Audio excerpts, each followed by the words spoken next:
কোনো বিষয়ে ভাবিত হইও না, কিন্তু সর্ব বিষয়ে প্রার্থনা ও বিনতি দ্বারা ধন্যবাদ সহকারে তোমাদের যাচ্ছা সকল ঈশ্বরকে জ্ঞাত করো।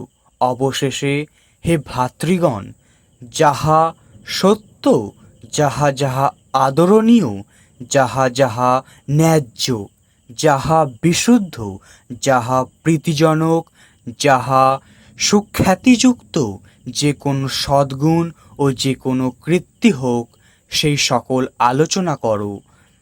তোমরা আমার কাছে যাহা যাহা শিখিয়াছ, গ্রহণ করিয়াছ, শুনিয়াছ ও দেখিয়াছ, সেই সকল করো।